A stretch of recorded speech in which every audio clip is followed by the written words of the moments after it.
Hello, Cherif. Hi, Hi. how are you? Thanks for taking my call. You're welcome, no problem. Thank you for texting me. So you looked at the fund online, or what happened? Where did you find out about me? Yeah, I look at online. I've been looking at like a bunch of syndicates, like Sunrise, and even looked at Cardone Capital. I think what's attractive was I understand. I live in San Francisco, so I understand the rents I understand the area better. Yes. I feel safer about it. I like that you had the 1 year liquidity, everyone's accredited, and yeah, so I think a bunch of things made sense. Mm-hmm. I just want to ask you: is it just flipping properties, or is it also you do manage or pay management and collect rent? So I have the portfolio is actually very diversified. So I have properties in San Francisco, as you've seen, probably on the website, that we purchase in Presidio Heights, Pacific Heights, and we add square footage, we rehab them real nice, and we sell them. We've been doing this for over a decade now, since 2009. We also have some properties that are mixed-use properties that we buy and hold, mainly in Old San Juan, Puerto Rico, because it's the part of the U.S., as you know, and this is where the cruise ships arrive, so there is steady income. So the investors are able to be investing in one fund that's diversified by location between San Francisco and actually Puerto Rico, by type of assets, residential, luxury, and commercial use, and by type of investing, buying, flipping, and buying and holding. Is there a reason you don't do the buying and hold in San Francisco? Yes, there is a good reason. It's because the cash flow is not that good in San Francisco. Oh, okay. I find it a lot more profitable, and I have my home is in Santa Clara, so I find it a lot profitable to buy, improve, and sell. And the formula is actually very easy. It just adds square footage, maybe $400 or $500 cost, and when we turn around to sell, it's $1,500 to $2,000 on the exit. Okay. Mm-hmm. Okay. Okay. So that's good to know. Then how do you view COVID impacting your buy and hold properties in Puerto Rico? Puerto Rico, where I am, the Old San Juan area is kind of isolated from the world a little bit. However, we did have 0 cruise ships for the last 2 months. They're expecting August the cruise ships will start, and they actually have sold out cruise ships next year. So they're making up for this slow time, and we're going to do so much better next year. And we have not lost any tenants. The national tenants asked to delay the payment till next month, and we have plenty of cash reserves. That's the way I function with the fund. So it has not impacted us at all. Unlike Cardone Capital, since you're comparing me to Grant Cardone, I continue paying the investors as agreed, never missed a payment for 11 years. I heard that his distributions were paused for 3 months. Yes, and I wish him the best. I think he's doing his best, but he has a different business model. Yes, got it. I also don't. The other thing that maybe I need to do with that is I don't understand the rest of America, and probably why I'm asking you questions I don't really understand Puerto Rico. Yes. What's your occupancy rate on the units in Puerto Rico? 100%. We do mixed use, which is okay. actually, yes, downstairs is retail. Actually, if you watch some of my videos on YouTube, you will see we do a lot of retail buildings where the leases are 10 years. We have Diamond International in the Mixif buildings, Diamond International. We have Guess. We have, so we have high-end tenants that want to stay there because of the traffic. So as a matter of fact, we have one building with Tommy Hilfiger, and she made sure I received the rent payment. They started paying back in June, and she called me, the lady in charge, Lauren, and she said, I want to make sure you received the actual rent payment. Okay. Mm-hmm. You said it's mixed use, so what are your thoughts on the commercial side? The commercial side is doing fine. It's recovering because where I am, the reason I chose Old San Juan is because the traffic has to do a lot with tourism, and there is such a shortage of tourism occupancy there in terms of rooms to accommodate people that come from the cruises and local tourists, that they're giving tax incentives for hotels and Airbnb, etc. And actually, our Airbnb is starting to come back very strong. So, so that area is really, really amazing. What percentage is in Airbnb? The percentage of the property in Airbnb, maybe about 20% Airbnb. The rest is mostly commercial. Okay. What percentage is commercial? 80%. Oh, okay. So it's not, none of it is residential. This is where they live. We have very few units residential long term because we make so much more with the Airbnb. I mean, Airbnb was paused really for maybe 7-8 weeks, and now we're back very strong already. We're starting to pick up the rates again because we even see that as the cruise ships come back and people opening up and the curfew is off, it's starting to pick up. So we increase the rate slowly. The rates should really start coming back. We already have reservations on the book for that. Okay. And then what's the split between Puerto Rico and San Francisco development projects? So it's about 50-50, more or less. Right now we have 7 properties in the Bay Area, and you could see the addresses and everything on the website, mixif.com. I even have some videos there you could see. And I am traveling now, but next time I'm in Santa Clara, I would be happy to tour you in person to see the properties, and which will be in about 3 weeks or so.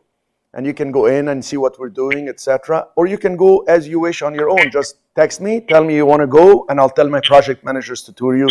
We have investors who have been with me for years, and they periodically like to brag about the great properties we have. So, okay, sure. Yeah, I'd love to meet you if you're ever in the city. Oh yeah, I am quite often. I like that. Like you make yourself available. I saw that. I see places online that you're available to people, which is great. Thank you. Maybe one of my last question would be on what kind of debt do you have to service all the properties? The other thing I was concerned about Cardone was that a lot of these it seemed like really weird interest only loans that didn't seem great. So I just want to know what kind of debt you have. Our debt is less than 60%.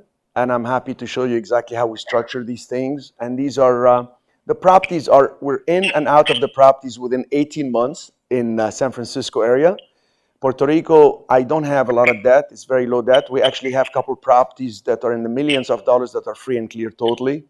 Like the one 65 Fortaleza. I don't know if you looked on the website. It's 12 units upstairs that are actually Airbnb, and downstairs we have great commercial. So we have quite a few properties free and clear that cash flow. And the debt that we have in California is about 60%. And we're in out because I buy them, then we rehab them, and then we turn around and sell them. And believe it or not, actually, one of the properties, Sotheby's, I deal with Sotheby's a lot. And last month they were calling me to tell me we bought it to rehab it, and somebody want to buy it as is because there's such scarcity of supplies still. It's amazing.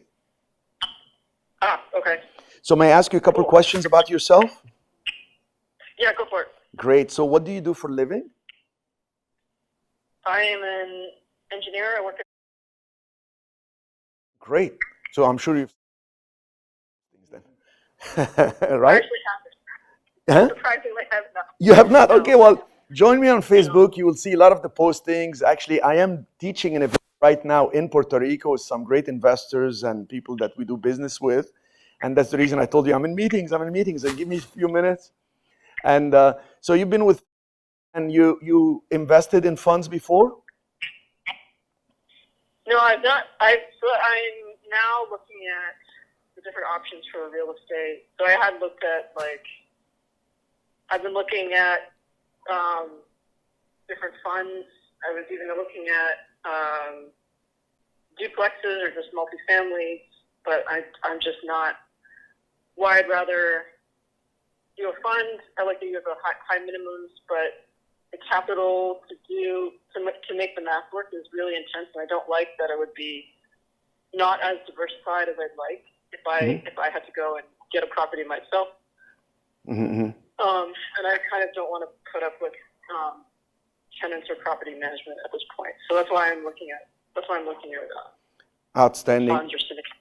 Thank you for sharing that. You know, actually, I set it up because I've been also educating students for 21 years. And a lot of the students in the Bay Area and in Southern California mainly, they actually asked me to invest with me, and that's why I set up the fund in 2009. And if I can help you think at all about syndications, I look at 4 things if you want to write them down. Number 1, I look at safety.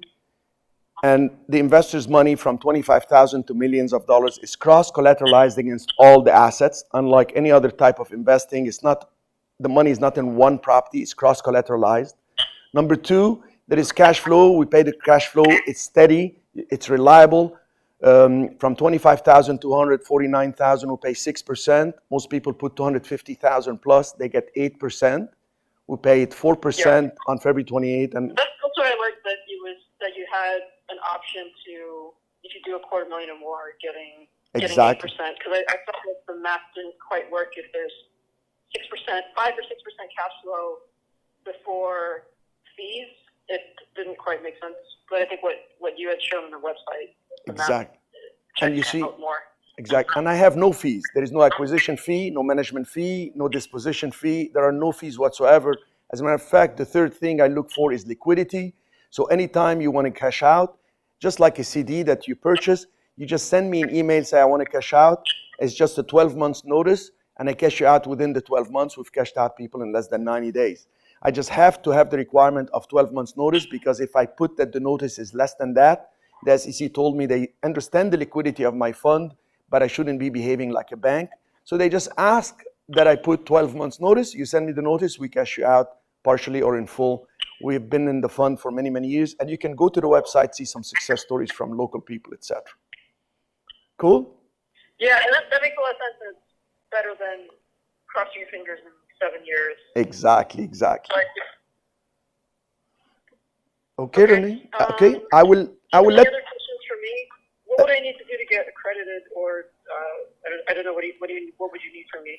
What I need from you is I am going to ask Ashley to send you an email right now, if it's okay. Ashley is my vice president. She's been with me since 2003. If you'd be so kind to text me your email, she will send you the private placement memorandum. Please go through it. I'll be happy to ask you to answer any questions for you. And I can do a follow-up call tomorrow or tonight as you wish. Okay? Just send me your email. That sounds great. Thank you. Take care. Bye. Bye-bye. Okay, so you see what I like about this lady? She did her due diligence. She looked me up. She works for... I let her first ask all the questions. I don't want to interrupt and act like a tough guy, like, no, tell me about yourself first. No. She's trying to qualify me, so I'm not going to play the game of qualifying her. Qualify me. She's comparing me to Grant Cardone. And she's frustrated that he stopped paying people. I know his weakness. He buys properties at 5 and 6% cap, 2-3% interest only. You know, I talked about some of that in my presentation. I think mostly I mentioned it in Dallas. I mentioned it in, I don't remember, Southern California, Northern California. So, and then I pitched her on the safety, cash flow, liquidity, and all this. But the timing of when I let her say something and respond, and the fact that I'm not pressuring her, it's not a hard sell if you notice. It's like, hey, when I'm coming, when will that be? Is she ready to invest some money? The only question I didn't ask her is how much? How much would you invest?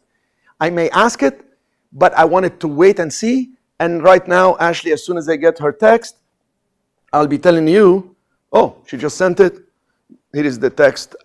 Thanks for talking to me. So look, in case you think I'm just setting this up. Here, she just sent me this right now. Just as I was sitting here, look, 3:43 p.m. And Jesse was getting feedback. And I'm like, okay, all right.